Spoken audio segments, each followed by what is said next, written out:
하나님의 말씀은 사사기, 구약성경 사사기 6장입니다. 사사기 6장 33절에서 40절까지 말씀 보겠습니다. 사사기 6장 33절입니다. 때에 미디안 사람과 아말렉 사람과 동방 사람들이 다 모여 요단을 건너와서 이스라엘 골짜기에 진을 친지라.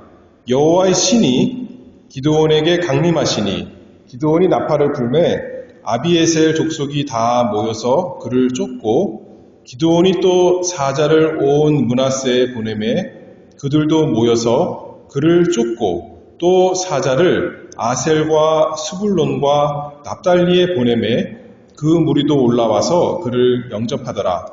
기드온이 하나님께 여짜오되 주께서 이미 말씀하신 같이 내 손으로 이스라엘을 구원하려 하시거든 보소서. 내가 양털 한 뭉치를 타작마당에 두리니 이슬이 양털에만 있고 사면 땅은 마르면 주께서 이미 말씀하신 같이 내 손으로 이스라엘을 구원하실 줄 내가 알겠나이다 하였더니 그대로 된지라. 이튿날 기드온이 일찍이 일어나서 양털을 취하여 이슬을 짜니 물이 그릇에 가득하더라. 기드온이 또 하나님께 여짜오되 주여 내게 진노하지 마옵소서. 내가 이번만 말하리이다. 구하옵나니 나로 다시 한번 양털로 시험하게 하소서. 양털만 마르고 사면 땅에는 다 이슬이 있게 하옵소서 하였더니 이 밤에 하나님이 그대로 행하시니 곧 양털만 마르고 사면 땅에는 다 이슬이 있었더라. 아멘. 이 아침에 우리가 기도에 대해서 하나님의 말씀 생각해 보고 있습니다. 기도는 한마디로 말하면 하나님께 우리가 아뢰는 것이다 이렇게 말할 수가 있습니다.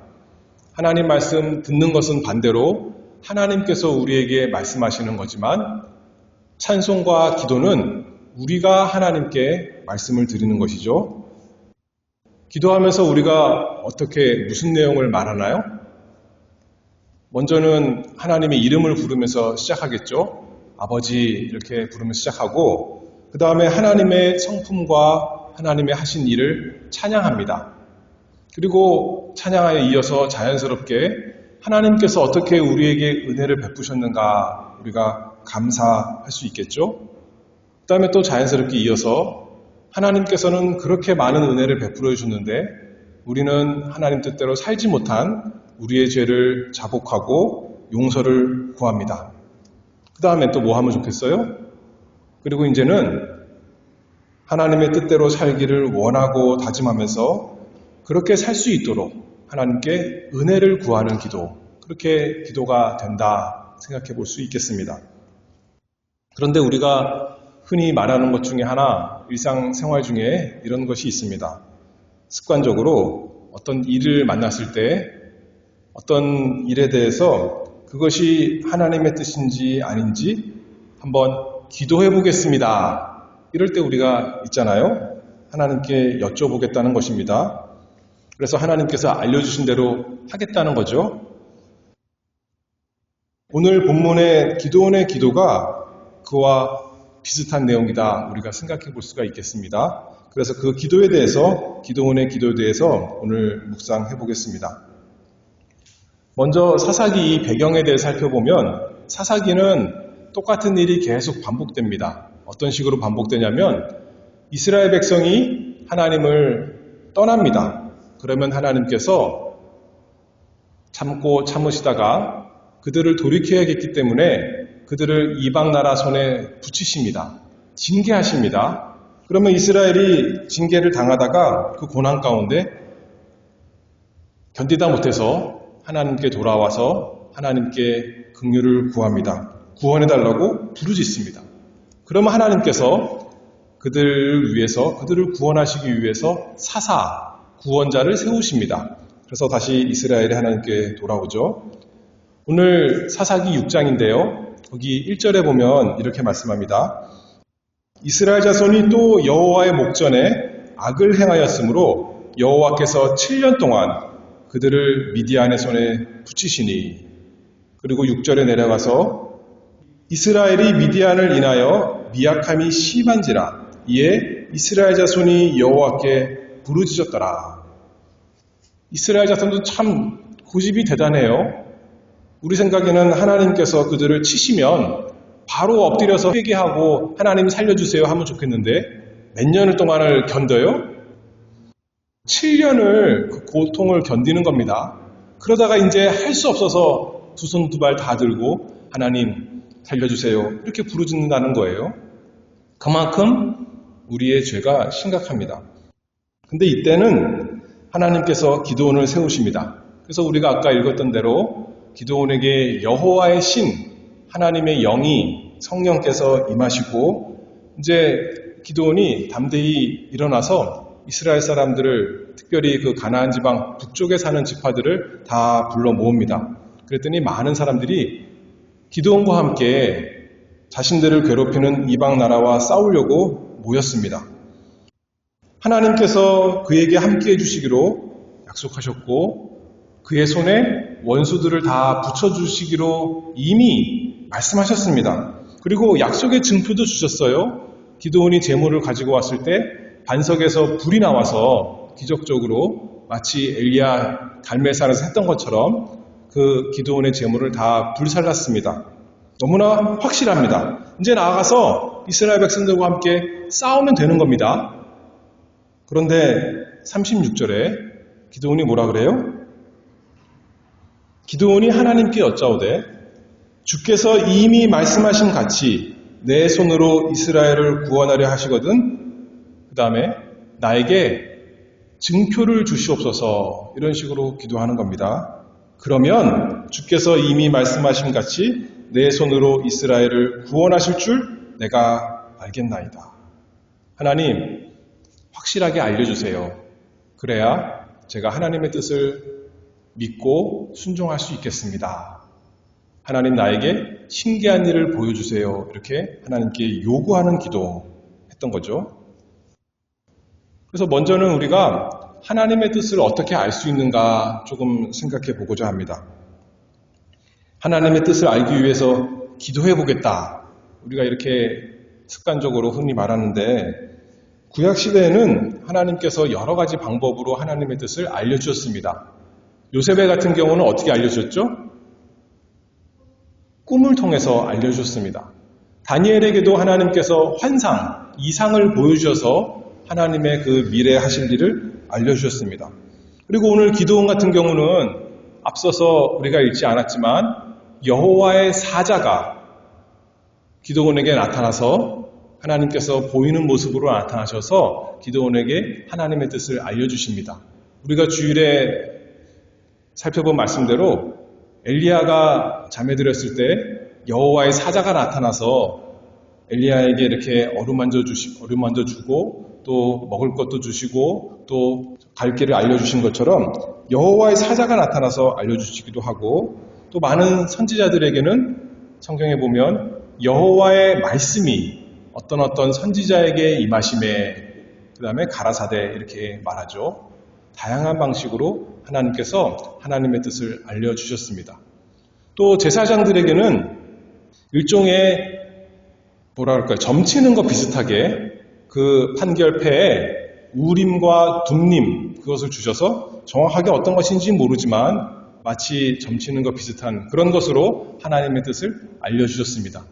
여호수아 때에는 가나안 땅에 들어갈 때 제비를 뽑아서 어떤 땅이 어떤 지파에 속하는가 하나님께서 무엇을 원하시는가 이렇게 다양하게 알려주셨습니다. 그러나 신약시대는 어때요?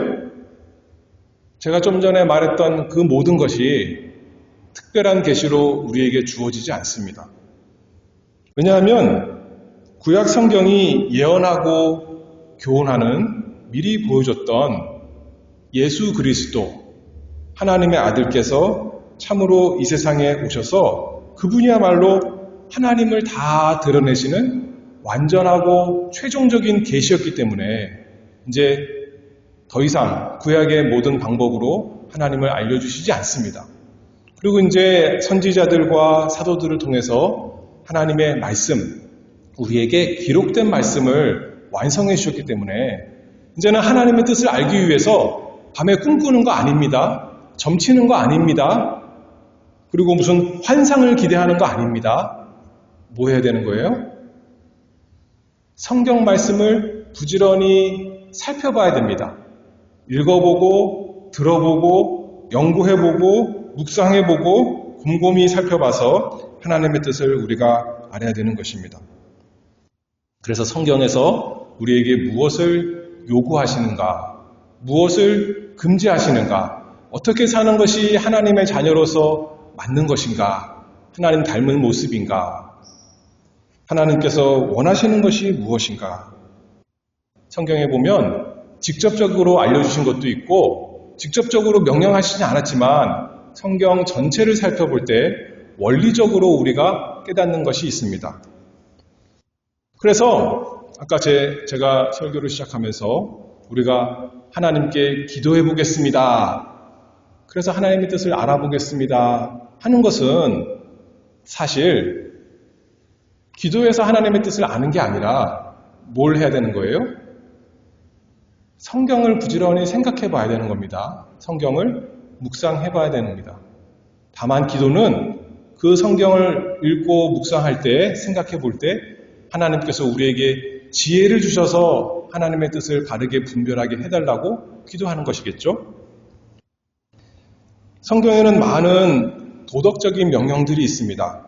그런 것들은 우리에게 너무나 분명합니다. 기도해봐서 아는 것이 아니에요. 그렇죠? 쉬운 예로 하면 살인하지 말지니라 그랬는데 저 사람을 죽여야 되는지 저 사람을 미워야 되는지 아닌지 기도해보겠습니다 하는 것이 아니라는 거예요. 그렇죠? 결혼 문제도 그래요. 여기서는 별로 해당이 안 되지만 젊은 사람들에게 생각해보면 제가 저 사람과 결혼해야 되는지 말아야 되는지 하나님 알려주시옵소서 기도해보는 것이 아니죠. 사실은 성경에서는 그래요. 남자는 여자랑 결혼하는 거예요. 남자랑 결혼할 수 없어요. 분명하죠. 성경에서는 예수 믿는 사람은 예수 믿는 사람과 결혼해야 되는 거예요. 불신자랑 결혼할 수 없는 겁니다. 기도해서 하나님께서 알려주시는 것이 아니에요. 근데 우리는 죄를 짓고 싶은데 마치 그런 것 같습니다. 세상에 법이 쫙 있는데 어떻게 하면 법을 잘 요리조리 피해서 내가 원하는 것을 할 수 있을까 하는 신용처럼 기도해 보겠습니다. 하나님 말씀에 요리조리 피해서 내가 원하는 거 어떻게 하면 할 수 있을까? 그런 식으로 기도해 보는 것이 하나님의 뜻을 구하는 것이 아니다. 우리가 생각해 볼 수 있습니다. 내 생각, 내 욕심에서 나오는 것을 하나님께 관철시키기 위해서 기도해 보는 것이 아니라 거꾸로 하나님의 뜻을 내가 순종하기 위해서 우리는 기도하는 것입니다. 그래서 하나님께서 하나님의 뜻을 어떤 사람에게 알려주시겠어요? 요리조리 피하려는 사람에게 하나님의 뜻 이런 묘수가 있어. 그러면 너는 율법에 걸리지 않고 네가 원하는 거 할 수 있어.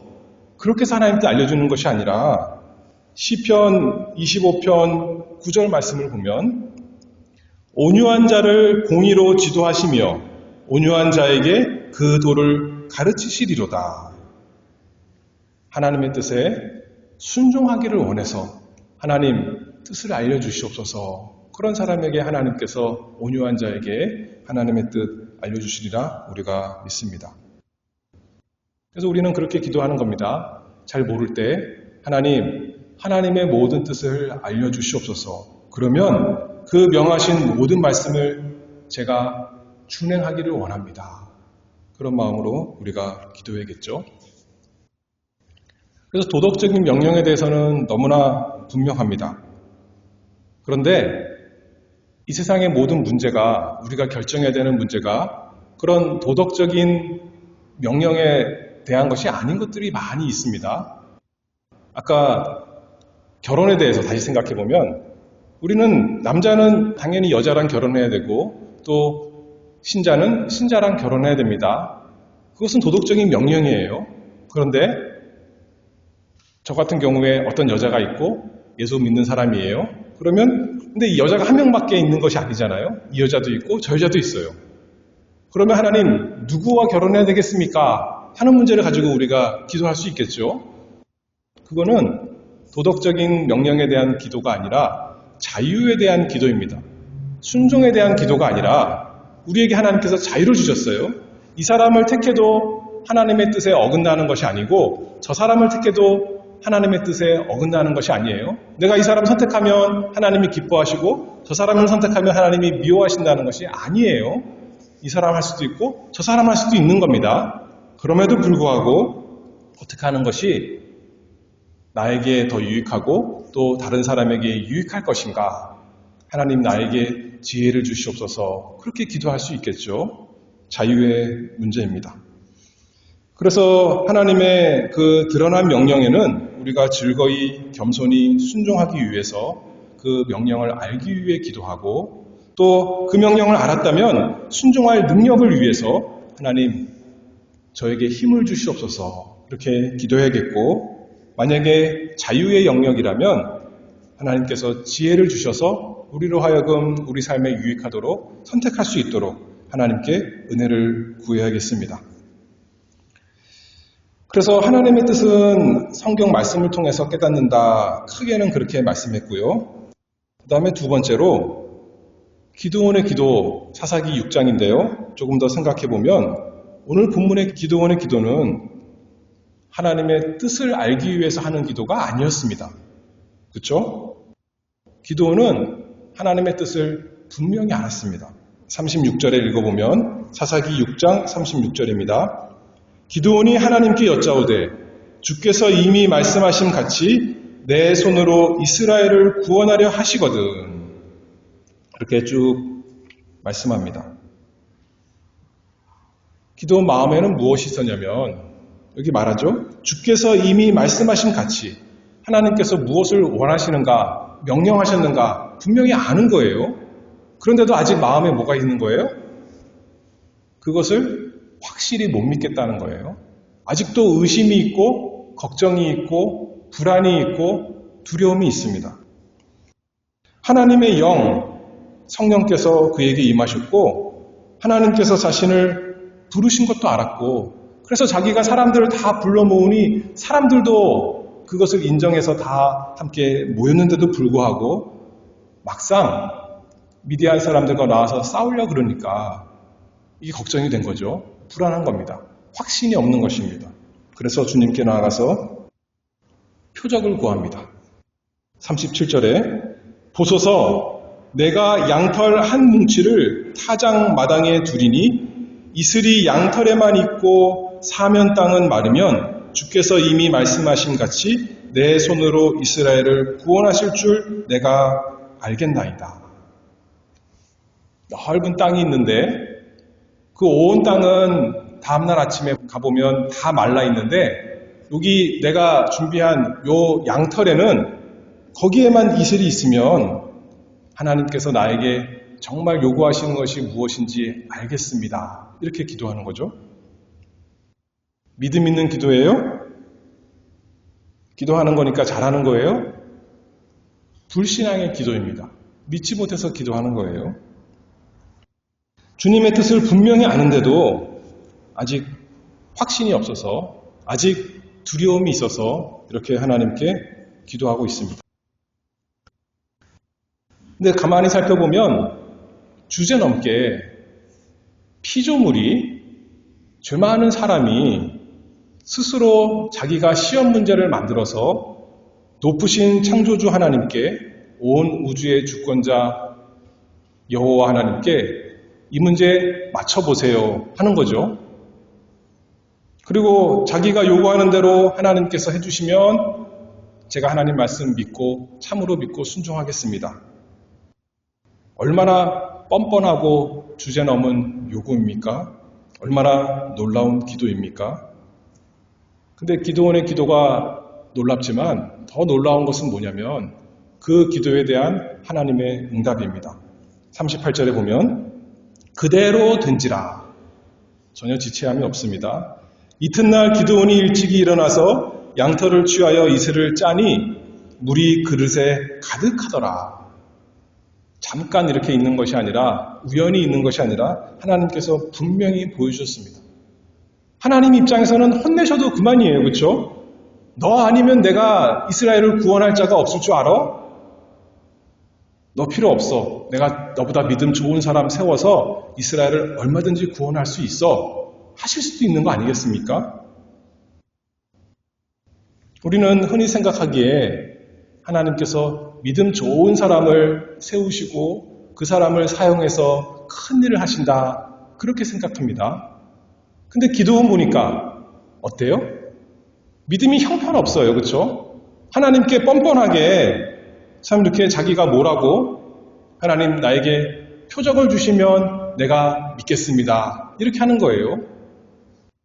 그런데도 불구하고 하나님께서 어떻게 하셨다고요? 그 기도에 응답해 주셨다고요. 하나님께서 누구를 쓰시는지, 누구에게 은혜를 베푸시는지, 그 사람이 믿음이 좋아서 그 사람이 참 좋은 사람이라서가 아니라 하나님께 온전히 달려있다는 겁니다. 하나님의 자비하심에, 하나님의 은혜로우심에, 하나님의 주권에 달려있는 문제입니다. 하나님께서 기적을 한번 보여주셨습니다. 그러면 기도원이 이제는 하나님 감사합니다. 제가 믿고 얼마든지 순종하겠습니다. 그러면 좋겠죠? 근데 또 어떻게 했죠? 다시 또 요구합니다. 39절입니다. 기도원이 또 하나님께 여짜오되 주여 내게 진노하지 마옵소서. 내가 이번만 말하리이다. 구하옵나니 나로 다시 한번 양털로 시험하게 하소서. 양털만 마르면 사면 땅에는 다 이슬이 있게 하옵소서 하였더니 자기가 생각해도 자기가 참 뻔뻔한 거예요. 그래서 주님 저한테 화내지 마세요. 근데 한 번만 더 구할게요. 그게 아까 했던 것이 혹시 하나님께서 하신 것이 아니라 우연이 된 것일 수도 있으니까 그냥 자연적인 현상일 수도 있으니까 한 번만 더 이번에는 아까랑 정반대로 아까는 땅에는 이슬이 없고 양털에만 이슬이 있었는데 이번에는 양털에만 이슬이 없고 땅에는 다 이슬이 가득하게 해주세요. 그러면 제가 믿겠습니다. 그러는 거예요. 그랬더니 이번에 어떻게 했죠? 이번에도 40절에 보면 이 밤에 하나님이 그대로 행하시니 곧 양털만 마르고 사면 땅에는 다 이슬이 있었더라. 누가 순종했어요? 기드온이 순종했어요? 하나님이 순종하는 거예요. 누가 종이에요? 우리 생각에는 기드온이 종이고 하나님이 주인 같은데 오히려 거꾸로 기드온이 이래라 저래라 하니까 하나님이 그래 하고 다 순종해 주시는 것입니다.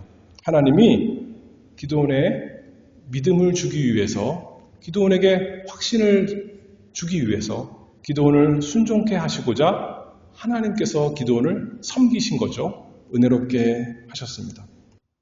이 얼마나 놀라운 사건입니까? 이 사건을 통해서 우리가 몇 가지 생각해 볼 텐데 그러면 우리도 이렇게 기도해야 될까요? 기드온이 했던 것처럼 하나님 내일 새벽에 내일 아침에 여기에만 물이 있고 나머지는 다 물이 없게 해주세요. 그런 식으로 기도해야겠습니까? 본문에서 가르쳐 주는 것은 그런 것이 아니죠. 기드온의 불신과 의심과 그 주제넘은 요구에도 불구하고 하나님께서 기드온에게 응답해 주셨다. 우리 하나님, 우리가 믿고 우리가 사랑하고 우리가 섬기는 하나님이 얼마나 자비롭고 은혜로우신 분이신가 그것을 보라. 그렇게 말씀하는 거죠. 하나님은 우리의 타락한 본성, 그로 인해서 우리가 연약한 것, 우리가 미련한 것 너무나 잘 아십니다. 우리는 이 세상 돌아가는 거 볼 때 세상이 참 불공평하다, 불의한 것이 투성이다, 하나님이 과연 뭐 하고 계시는가 이렇게 원망할 때가 있지만 사실 우리가 얼마나 불의한지, 우리가 얼마나 죄악이 많은지 모르는 교만이죠. 그러나 우리 하나님은 시편 103편 8절에 보면 여호와는 자비로우시며 은혜로우시며 노하기를 더디하시며 인자하심이 풍부하시도다. 항상 경책치 아니하시며 노를 영원히 품지 아니하시리로다. 우리의 죄를 따라 처치하지 아니하시며 우리의 죄악을 따라 갚지 아니하셨으니 이는 하늘이 땅에서 높음같이 그를 경외하는 자에게 그 인자하심이 크심이로다. 그리고 또 내려가서 14절에 보면 이는 저가 우리의 체질을 아시며 우리가 진토임을 기억하심이로다. 그래서 긍휼이 풍성하신 하나님께서 기드온의 이 참 뻔뻔한 그 요구를 자비로우심으로 들어주셨습니다. 지극히 높으신 하나님께서 기드온의 그 지극히 낮은 수준까지 은혜롭게 자신을 낮춰주셨습니다. 하나님이 얼마나 은혜로우신 분이신가, 우리가 그 하나님께 나아가 기도하는 것입니다. 그래서 또 한 가지 더 생각해 볼 것은 기드온이 왜 기도했다 그랬죠? 왜 하나님께 요구했어요? 확신이 안 생기니까, 하나님 말씀을 몰라서가 아니며 확신이 없어서 기도했습니다. 우리도 거기서 유추해 볼 수 있는 것은 우리도 믿음이 없으니까 하나님께 나아가서 기도하는 사람 되기를 바랍니다. 하나님 앞에 믿음 있는 척 하는 것이 아니라 하나님 앞에 나아가서 내 속에 믿음 없는 것을 다 고하는 것입니다. 기도원처럼 하나님 이거 해주시면 내가 믿겠습니다. 그렇게 기도하라는 것이 아니라 나에게 믿음을 달라고 우리가 기도하는 사람 되기를 바랍니다. 우리는 장로교이기 때문에 성경을 어떻게 해석하냐면 하나님께서 미리 예정하신 자에게 은혜를 주시고 구원하신다. 하나님께서 택하신 자를 구원하신다. 그렇게 믿는 거예요. 그런데 그것은 우리가 하나님의 은밀한 뜻이기 때문에 알 수가 없습니다.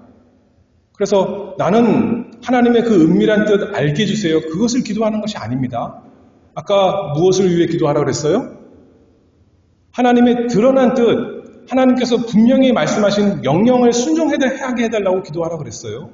하나님께서 명령하신 것은 우리의 죄를 회개하고 하나님께서 주시는 예수 그리스도를 믿으라 그러셨으니까 하나님 그것을 내가 믿게 해주세요. 그렇게 기도하는 것이 우리의 기도가 되어야겠죠. 기드온이 자기 입으로 하나님을 시험했다 그래요. 한편으로는 믿음이 없어서 하나님을 시험하는 것이지만 다른 한편으로 보면 이것이야말로 또 믿음의 행위입니다. 하나님을 믿기 싫어서 마치 예수님께 찾아와서 예수님을 시험했던 바리새인들, 서기관들처럼 예수님을 믿고 싶지 않아서 예수님을 부인하려고 시험하는 것이 아니라 예수님을 넘어뜨리려고 시험하는 것이 아니라 기도는 왜 하나님을 시험했어요? 믿고 싶어서, 순종하고 싶어서 하나님께서 말씀하셨는데 확신이 없으니까 확신이 있어야 나가서 싸울 수 있지 않겠어요? 그러니 기도한 것입니다. 하나님 믿게 해주세요. 내 마음이 여전히 이렇게 모르겠습니다. 하나님 다 말씀하셨는데 분명히 말씀하셨는데도 불구하고 몇 번이나 말씀하셨는데 제 마음에 확신이 안 생깁니다. 저를 불쌍히 여기시고 저에게 긍휼을 베풀어 주시옵소서. 그렇게 기도하면 그 기도는 참 믿음의 기도요. 그 기도는 하나님께서 너무나 기뻐하시고 그 기도대로 순종해 주실까요? 거부하실까요? 다 들어주시리라 우리는 믿습니다. 하나님께서 기드온의 그 뻔뻔한 간구를 들으셨습니다. 들으셨다는 것은 그 기도를 기뻐하셨다는 거예요. 그래서 히브리서 11장에 보면 기드온은 믿음의 용사 가운데 한 사람으로 인정됩니다. 하나님께서는 우리의 믿음 없는 것, 우리의 확신 없는 것, 우리의 연약한 것, 우리의 더디 있고 죄 많고 어리석고 완고한 것 너무나 잘 아십니다. 우리가 어떤 사람인 줄 아세요. 그러니 그 모든 것을 가지고 하나님 앞에 나아가서 고백하고 죄를 사해달라고 구하고 우리에게 부드러운 마음 하나님 주시옵소서. 확신을 가지고 이 세상에서 즐거이 하나님 순종하게 해주시옵소서. 그냥 의무적으로 할 수 없이 하나님 순종하는 것이 아니라 기쁨으로 정말 하나님 사랑하는 마음으로 얼마든지 내 모든 것을 다 하나님께 드릴 수 있도록 하나님 저에게 확신의 마음, 큰 믿음을 주시옵소서. 즐거이 그렇게 기도하는 우리가 다 되기를 바랍니다. 하나님께서 그런 기도에 얼마든지 우리에게 응답하실 것을 믿습니다. 기도하겠습니다. 사랑이 많으신 하나님 아버지 감사합니다. 저희의 어리석음과 완고함에도 불구하고 하나님께서 저희를 사랑하시고 또 찾아오시고 또 말씀하시고 또 저희에게 가까이 하시며 저희를 불쌍히 여기시니 감사합니다. 그 은혜를 힘입어 저희도 날마다 하나님께 나아갑니다. 아버지 앞에 나아가 우리의 마음을 다 아뢰고 우리의 믿음 없는 것, 우리의 사랑 없는 것, 우리의 소망 없는 것을 고백하며 하나님께 은혜를 구하오니 하나님 저희에게 응답하여 주시옵소서. 기도원에게 그 간구를 들어주셨던 것처럼 저희의 소원, 하나님 말씀을 따라서 구하는 그 모든 것에 응답해 주시고 은혜 주시고 복 주시기를 바라오며 예수 그리스도의 이름으로 기도하옵나이다. 아멘.